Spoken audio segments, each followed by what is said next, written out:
risco fiscal tem ficado bastante no radar do mercado financeiro. O movimento da curva de juros, a alta do dólar, acaba mostrando o cenário desafiador para as contas públicas do governo. O Banco Central vem alertando sobre a desancoragem das expectativas e vem colocando ao longo dos últimos comunicados o balanço de risco para a interrupção do ciclo de corte de juros. Inclusive, nós conversamos com o ex-ministro da Fazenda, Mailson da Nóbrega, sobre todo esse cenário, sobre todo esse risco fiscal e toda a situação envolvendo a trajetória das contas públicas no Brasil. Vamos ouvir, então, o ex-ministro. O Brasil tem uma situação fiscal absolutamente insustentável. 96% dos gastos primários do governo federal são obrigatórios. Então, só tem 4% para definir prioridades. Isso é absolutamente insustentável. E isso vai piorar, porque o gasto previdenciário, que já é metade do gasto total primário da União, ele vai continuar subindo a um ritmo superior ao das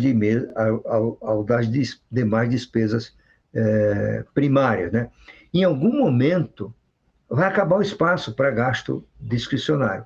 A Secretaria do Tesouro Nacional divulgou, no começo deste ano, um estudo mostrando que em 2032, mais de 100% dos gastos primários terão a ver com gastos obrigatórios. Vai ser zero, menos do que zero, digamos assim, para o resto, para gasolina para os carros do governo, querosene para os aviões da FAB, dinheiro para manter os estudantes estudando no exterior, financiamento da cultura, da tecnologia, tudo isso não vai ter dinheiro. Claro que isso colapsa antes, né? O Ministério do Planejamento divulgou recentemente que essa situação acontecerá em 2027, em 2027, e eu acho que talvez aconteça antes. Quando isso acontecer, e o mercado perceber que isso é inviável, né, deu um estalo, um acontecimento qualquer, isso vai gerar um chamado momento Minsky. O momento Minsky, que é uma homenagem a um economista americano, Hyman Minsky, que foi quem mais estudou crises financeiras, né? Na crise de 2008 foi isso. Todo mundo dizia, olha, cuidado que isso vai dar errado, subprime, etc., mas como isso gerava muito lucro para as instituições financeiras, muito bônus para o executivo, foi andando, né? E um belo dia quebrou o banco Lehman Brothers, no dia 15 de agosto de 2008. Aí foram ver, por que ele quebrou? Porque ele tinha uma carteira de hipoteca sustentável, houve um colapso, né, naquele dia, né? Então, resolveu-se denominar isso o momento Minsky, ou seja, aquele em que a percepção será de inviabilidade. Então, você tem uma fuga rápida de capitais, né, tanto para ativos reais quanto para o exterior. Isso gera uma crise fiscal grave, que se desdobra numa crise financeira, né? Quando isso vai acontecer, ninguém sabe, né? Pode ser daqui a 10 anos, pode ser daqui a 5, provavelmente eu acho que é no máximo 3, 5 anos que isso vai acontecer, né? Porque não tem nenhuma bola de cristal para dizer quando isso vai acontecer.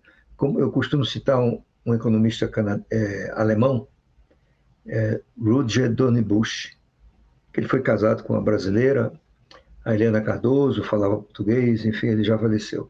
E um dia ele estava fazendo uma apresentação, e perguntaram para ele, professor, quando é que essa crise vai chegar? Não sei qual era a crise. Ele falou, olha, essa crise vai demorar a chegar mais do que se imagina. Você imagina, mas depois é mais rápido do que você pensa, certo? Então, essa crise, tem coisas que adiam essa crise. Por exemplo, a situação do balanço de pagamentos, o Brasil tem reservas internacionais superiores à dívida externa, ninguém pensa que vai ter dificuldade de fazer remessas para o exterior. O Brasil tem um sistema financeiro sólido, sofisticado, bem capitalizado, bem regulado, portanto, não há risco de uma crise bancária. Então, isso, de certa forma, permite que essa crise ela leve mais tempo para se tornar em um colapso. E pode até acontecer de não haver essa crise, se for possível atacar o gasto obrigatório. Eu não acredito que isso vai acontecer, porque se o governo é contra vincular salário à previdência, se é contra rever piso de educação e saúde, então o governo está mentalmente contra a reforma, mentalmente contra atacar essa questão. Portanto, isso nos levará, em algum momento, a uma crise fiscal muito forte que desaguará numa crise financeira, como eu mencionei aqui. O ex-ministro da Fazenda, Mailson da Nóbrega, ainda falou sobre a trajetória da dívida brasileira e da eficácia do corte de gastos para controlar os riscos. Vamos ouvir. Não tem como cortar, porque a margem é muito pequena, tá certo? Então, se for cortar, vai ser um corte temporário. Ah, não dá aumento de salário para o servidor público. Você aguenta isso 1 ano, 2, depois tem que dar, tá certo? Isso gera o que eu chamo de efeito mola. Você segura, daqui a pouco volta, né?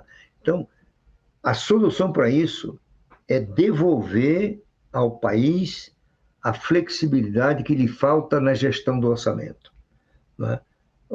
Isso é inédito no mundo. Nenhum país tem 96% dos gastos primários do governo central de natureza obrigatória.